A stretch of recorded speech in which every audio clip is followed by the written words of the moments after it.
Meredam nasihat kita untuk berpendek waktu kepada Ustaz, kita persilahkan waktu dan tempat. Bismillahirrahmanirrahim. Assalamualaikum warahmatullahi wabarakatuh.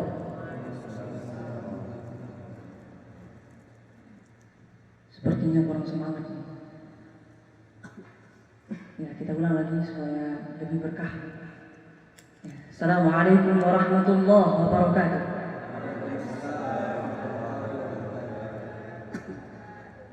Jadi biasanya jawaban salam itu membawa pengaruh besar kepada pembicara. Nah, ketika yang menjawabnya bergema, maka yang akan menyampaikan juga insya Allah ada energi bertambah. Mudah-mudahan pertemuan ini diberkahi oleh Allah Subhanahu wa taala. Innal hamdalillah Allahumma lakal hamdu anta qayyumus samawati wal ardi wa man fihin. Lakal hamdu anta nurus samawati wal ardi wa man fihin. Lakal hamdu anta al-haqq wa liqa'uka haqq wal jannatu haqq wan naru haqq. Asyhadu an la ilaha illallah wahdahu la syarika lah wa asyhadu anna Muhammadan 'abduhu wa rasuluh. Allahumma shalli wa sallim wa barik ala nabiyyina Muhammad wa ala alihi wa sahbihi ajma'in. Qala Allah ta'ala fil Qur'anil Karim, a'udzu billahi minasy syaithanir rajim. Wa nunazzilu minal Qur'ani ma huwa shifaa'un wa rahmatun lil mu'minin. Yang kita muliakan, yang kita hormati Ketua Yayasan Putak beserta seluruh ustadz dan ustazah yang berjuang di tempat yang insya Allah dimuliakan oleh Allah ini. Kemudian wali-wali santri yang barangkali ada yang saya pernah lihat, ada yang sudah pernah ketemu, ada yang baru ketemu. Sehingga barangkali ada yang sudah kenal dan ada juga yang tak kenal. Kemudian santriwan dan santriwati. Berarti ada santriwati juga ya? Ya, santriwan dan santriwati, adik-adik generasi harapan kita 5 tahun, 10 tahun dan pada tahun-tahun berikutnya yang akan meneruskan perjuangan bapak-bapak dan ibu-ibu dan kita semua pada hari ini. Pertama, tentu saja kita bersyukur kepada Allah Subhanahu wa taala dengan ucapan alhamdulillahirabbil alamin, karena memang kalau bukanlah Allah yang menggerakkan hati kita, kalau bukan skenario Allah, kita barangkali nggak bertemu pada kesempatan kali ini. Oleh karena itu kita bersyukur kepada Allah, alhamdulillah. Semoga pertemuan-pertemuan kita di dunia ini adalah pertemuan-pertemuan yang terhitung pertemuan dalam ketaatan kepada Allah Subhanahu wa taala. Sehingga kita juga berdoa Allah yang mengumpulkan kita pada hari ini di tempat yang insyaallah diberkahi Allah ini juga mengumpulkan kita di akhirat nanti, dan pilihannya hendaknya satu saja, jangan ke neraka. Ya, pilihannya jangan ke neraka, tapi kita mudah-mudahan seluruhnya dikumpulkan oleh Allah di surga. Amin ya rabbal alamin. Dan harapan berikutnya adalah masuk surga itu nggak enak sendiri-sendiri.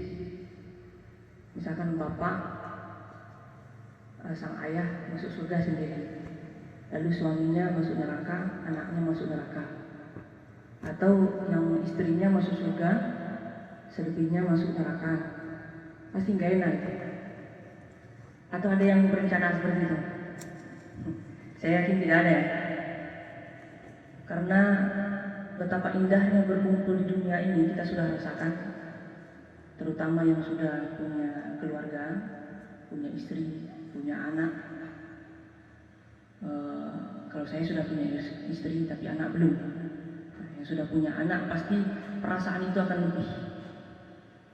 Kita membina ketaatan hari ini di dunia, pasti harapannya nanti kebersamaan di dunia ini kekal di akhirat. Begitu. Sehingga kita berdoa kepada Allah Subhanahu wa taala, semoga seluruh keluarga kita, istri kita, anak-anak kita, kemudian kalau bisa anak cucu keturunan kita berikutnya di bawahnya, semoga mengarah ke hal yang sama, mengarah kepada ketaatan yang insya Allah dinilai oleh Allah, sehingga kita berkumpul di dunia dan juga di akhirat kita berkumpul. Amin ya rabbal alamin. Kemudian kita bersalawat kepada baginda Rasul, Allahumma shalli ala nabiyina Muhammad wa ala alihi wa sahbihi ajma'in. Bapak dan Ibu, Ustaz dan Ustazah, para santri yang kita muliakan, barangkali ada yang sudah kenal, ada yang belum kenal.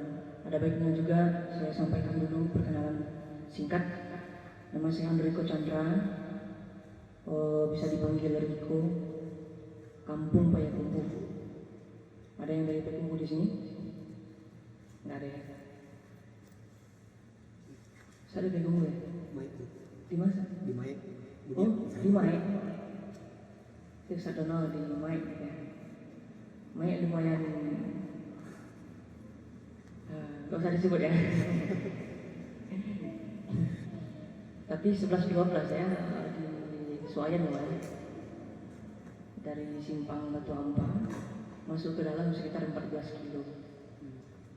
Ya.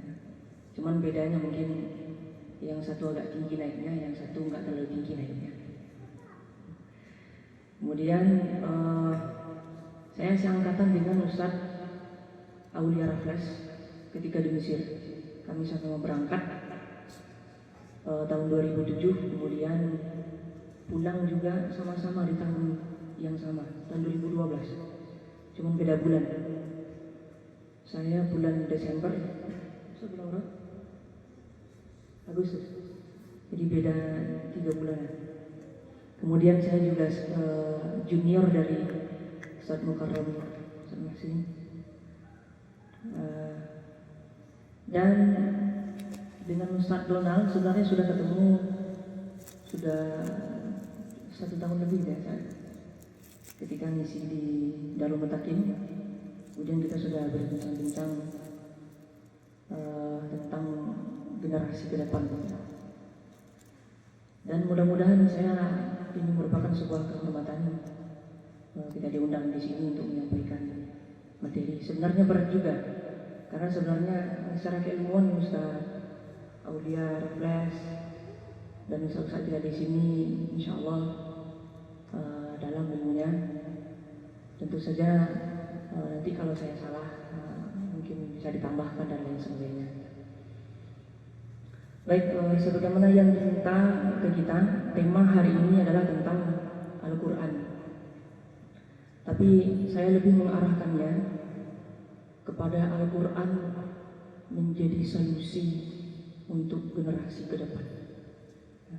Al-Quran menjadi solusi untuk generasi ke depan. Pertama saya ingin kabarkan, dan barangkali kabar ini sudah sebagian kita mendengar atau seluruhnya kita mendengar, bahwa orang tua yang kemudian berjuang agar anaknya menghafal Al-Quran atau dekat dengan Al-Quran, maka dia diberikan kemuliaan oleh Allah Subhanahu wa Ta'ala. Dan yang hadir hari ini insya Allah mendapatkan kemuliaan itu. Dan semoga kemuliaan itu bertahan mulai sejak kita langkahkan kaki kita untuk berjuang terhadap hal itu, sampai Allah tutup hidup kita. Mata ini sudah tidak mampu untuk dibuka lagi, sudah terpejam. Mudah-mudahan itu diistiqomahkan oleh Allah Subhanahu wa Ta'ala. Hadis riwayat Imam Abu Dawud, disahihkan oleh Imam Al-Albani. Beritanya disampaikan oleh baginda Rasul sallallahu alaihi wasallam. Kata Rasul, "Man qara'a al-Qur'ana wa 'amila bima fihi, albasallahu walidayhi tajan yawmal qiyamah, du'uhu Nuru ahsan min nuri syamsi fi buyutid dunya, kata Rasul. Barang siapa yang membaca Al-Quran lalu dia berusaha untuk mengamalkannya, ya, berarti membaca, menghafal, memahami, lalu berusaha mengamalkannya. Albasallahu liwalidayhi tajan yaumal qiyamah. Allah akan kalungkan, Allah akan pasangkan tajan. Tajan itu sebuah mahkota, ya, mahkota dipasangkan kepada kedua orang tuanya nanti di hari kiamat. Yang mahkota itu memancarkan cahaya, cahaya yang membuat mata itu berkilau, cahaya yang lebih indah daripada cahaya yang ada di dunia ini, lebih dahsyat daripada cahaya matahari, dan lebih indah daripada cahaya bintang-bintang di langit di malam hari. Duhu ahsan min duri syamsi fi buyutid dunya, kata Rasul. Cahayanya itu lebih baik, lebih bagus, lebih cemerlang dari cahaya matahari ketika ada di dunia. Dan insya Allah para orang tua, wali santri, yang mudah-mudahan kita diistiqomahkan oleh Allah Subhanahu wa Ta'ala untuk itu, sehingga nanti Allah sendiri yang pasangkan. Dalam hadis itu maknanya Allah sendiri yang pasangkan ke kita. Sebuah kehormatan yang sangat luar biasa kepada orang tua yang mengarahkan anaknya untuk menuju para pembela Al-Quran, penghafal Al-Quran, setia dengan Al-Quran, berusaha mempelajarinya, memahaminya, kemudian sedikit demi sedikit melaksanakan dan mengamalkannya hingga akhir hayatnya. Mari kita aminkan sama-sama. Dan mudah-mudahan amin ini diijabah oleh Allah Subhanahu wa Ta'ala. Kalaupun karena memang dalam perjuangannya itu sangat banyak rintangan dan halangan, ada kejenuhan, ada ketidakistiqomahan, ada hal-hal yang dari luar yang membuat kita putus semangat, atau bahkan semangatnya turun dari 100% turun jadi 50%, atau mungkin saja turun jadi 30%, disebabkan oleh hal yang berada dalam diri kita atau di luar diri kita. Karena hal ini memang bagian dari perjuangan. Maka mudah-mudahan kita berdoa kepada Allah, kalaupun semangat itu turun, ya, kalaupun semangat itu turun, semoga Allah naikkan kembali menjadi minimal kalau tidak 100% jadi 90%. Lalu terus berusaha apapun rintangannya. Kok susah mantan anak apa sih kok? Bahasa Minang aku lihat lagi ya. Insyaallah ya. Ada yang tak ngerti tidak? Susah-susah ngantar anak dari sini, ke sini. Yang paling jauh dari sini siapa? Tinggalnya paling jauh dari sini. Hah?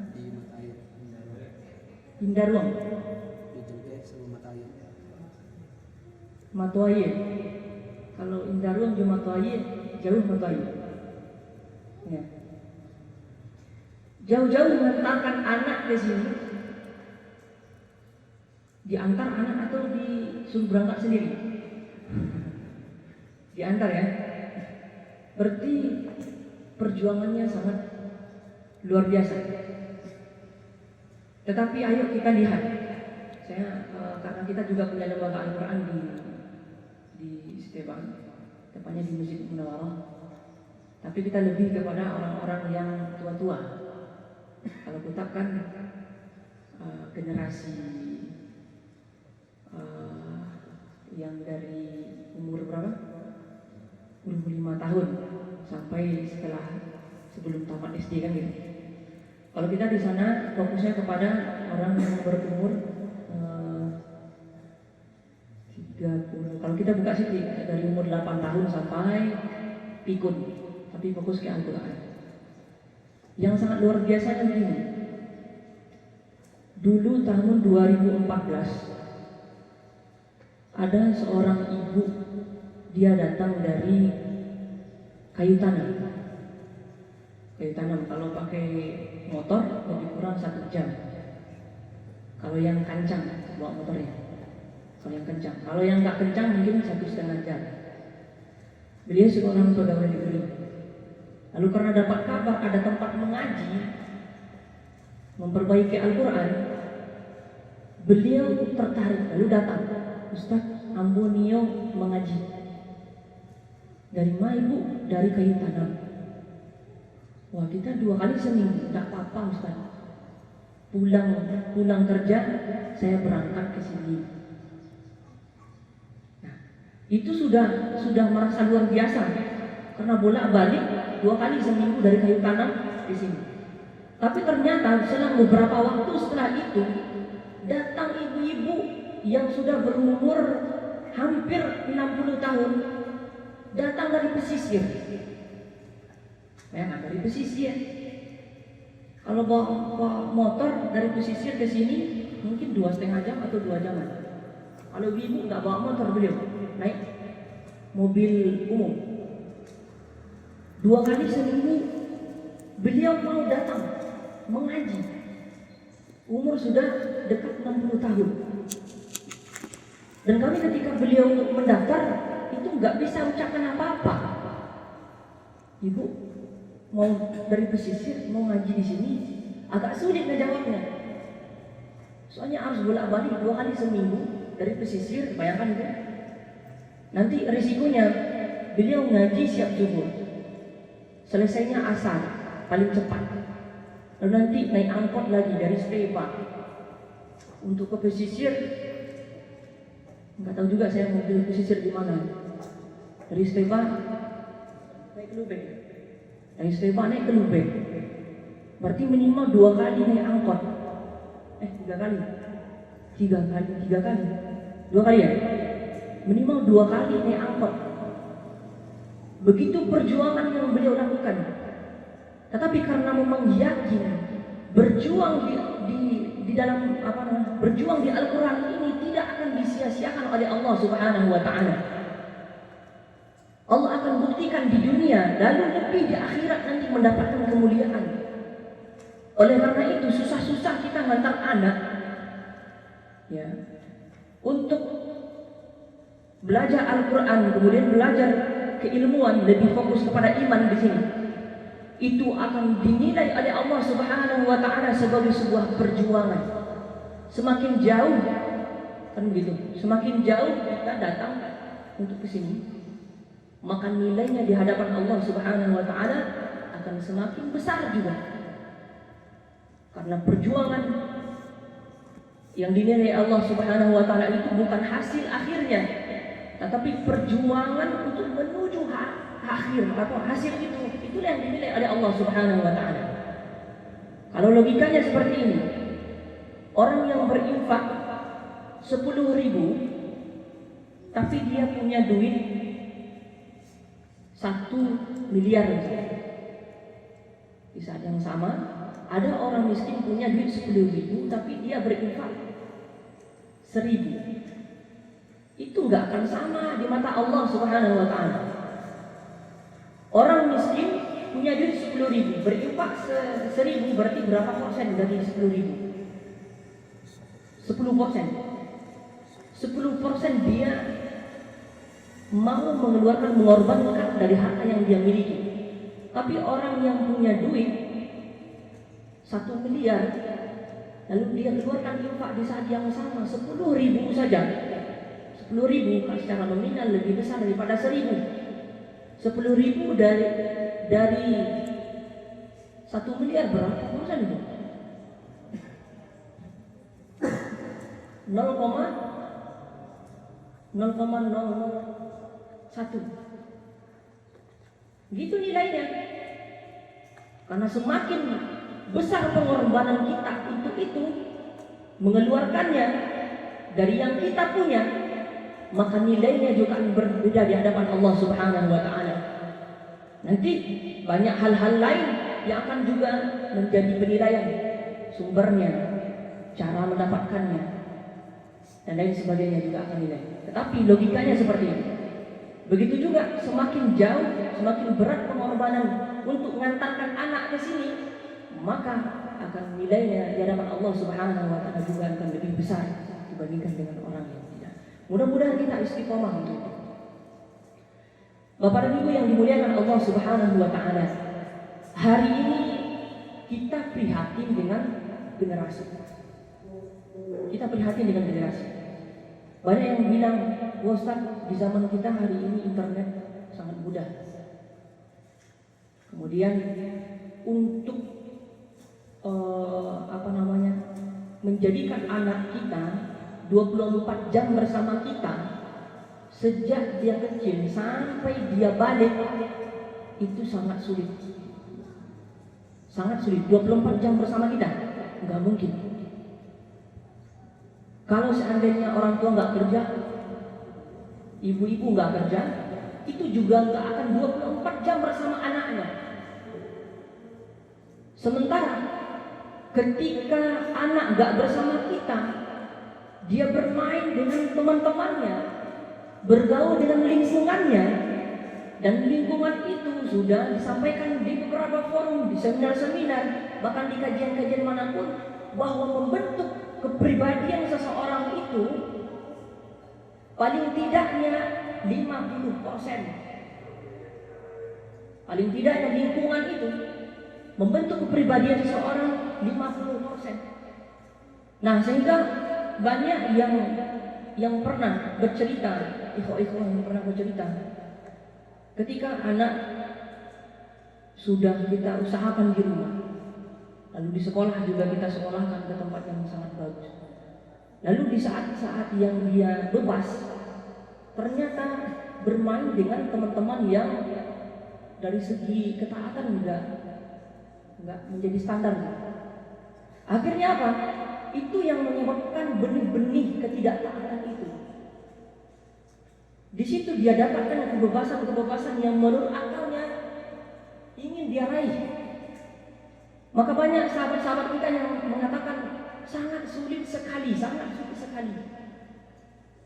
Dan apalagi kalau seandainya kita abaikan saja. Di rumah kita abaikan. Kita sanakan saja ke sekolah. Ya, membentuk kepribadiannya, tapi di rumah kita memperlihatkan atau berbuat sesuatu yang barangkali kurang menjadi contoh untuk anak.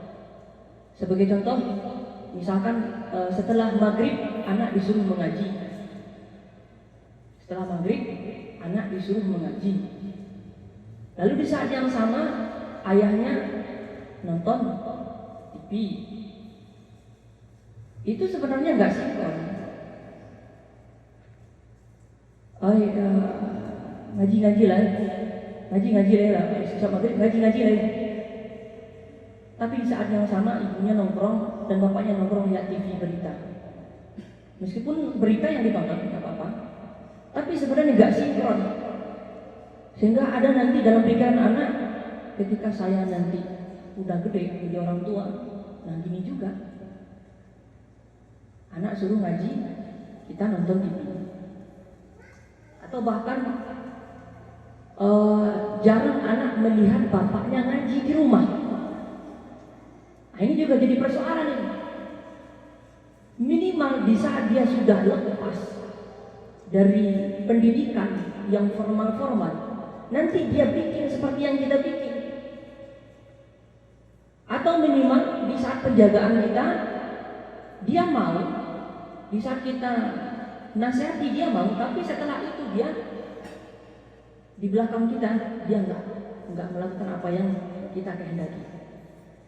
Nah, oleh karena itu hendaknya ada kesinkronan antara apa yang dia dapat di sekolah, di rumah, begitu juga di lingkungannya. Karena begitu sulitnya saat dunia hari ini, maka kita mendengar ada orang yang anak mampu membunuh orang tuanya sendiri. latar belakangnya pesantren. Latar belakangnya pesantren. Tapi setelah dewasanya dia lakukan hal yang di luar akal manusia. Itu sudah banyak kita dengar. Ada yang seorang anak menodai kakaknya. Berita-berita seperti ini sudah mendunia. Internet mudah diakses.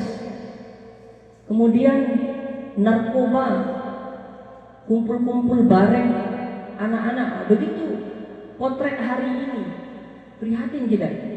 Oleh karena itu, solusi terbaiknya, salah satu penelitian dilakukan oleh Rafiq Surjani, yang kemudian dalam kitabnya beliau bikin, bahwa hari ini cara terbaik untuk mendidik anak kita, membina generasi, jalannya adalah dengan menjadikan mereka para penghafal Al-Quran Karim.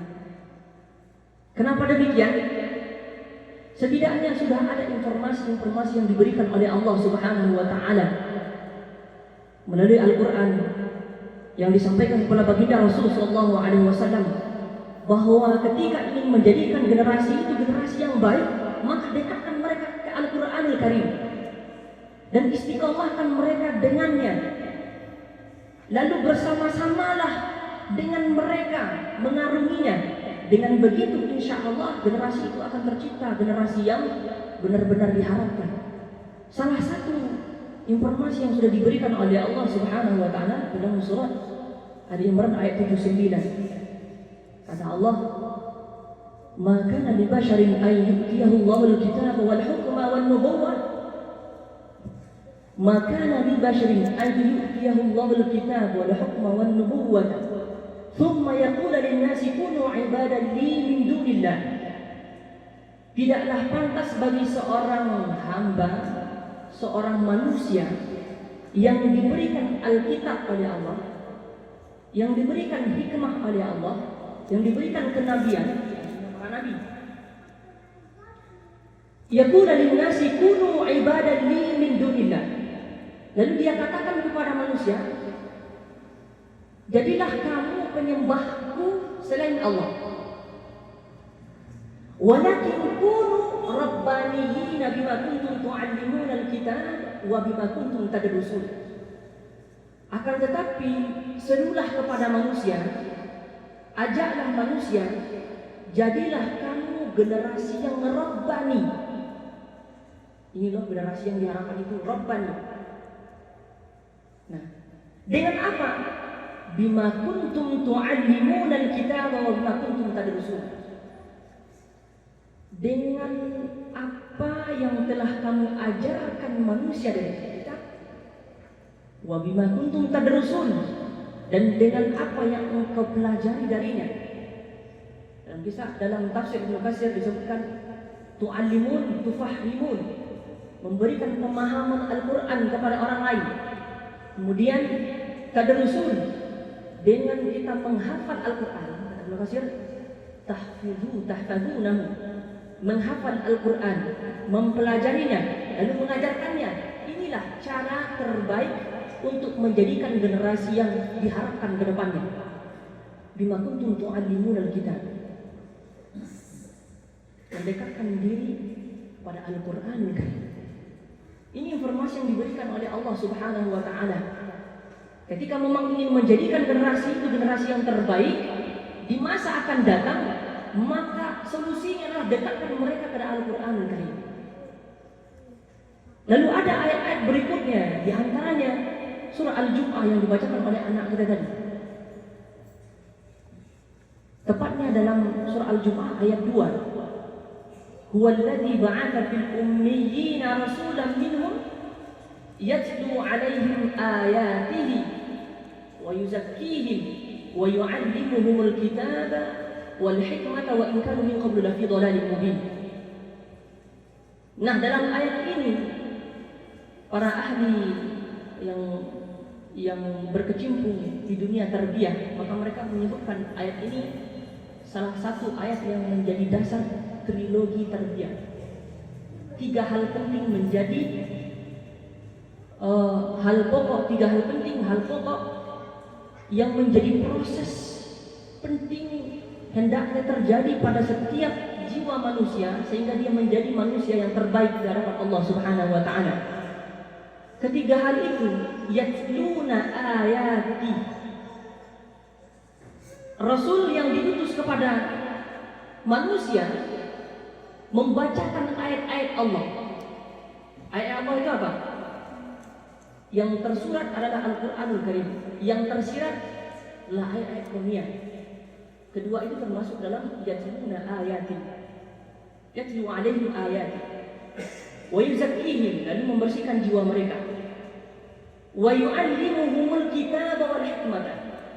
Lalu Al-Qur'an kembali tersebut, wa yu'allimuhumul kitaba wal hikmata. Lalu para rasul itu mengajarkan mereka Al-Kitab, Al-Qur'an, wal hikmah dan sunnah. Wa in kanu min qablu fi dhalalin mubin. Meskipun mereka sebelumnya adalah orang-orang yang tidak taat, meskipun sebelumnya mereka adalah orang-orang yang sesat, meskipun sebelumnya adalah orang-orang yang berdosa, tetapi ketika melalui proses ini membaca ayat Allah, kemudian membersihkan diri, lalu mempelajari Al-Quran Karim dan Sunnah, maka akan menjadi orang-orang yang terbaik di hadapan Allah Subhanahu wa taala. Coba lihat, Al-Quran disebut 2 kali. Yang pertama, yatlu alaihim ayat. Al-Quran sudah disebut, sudah ada dalam itu. Lalu poin ketiganya, Al-Quran kembali muncul, wa yu'allimuhumul kitab wal hikmah. Apa artinya? Bahwa mendekat ke Al-Quran ini memang solusi untuk menjadi generasi terbaik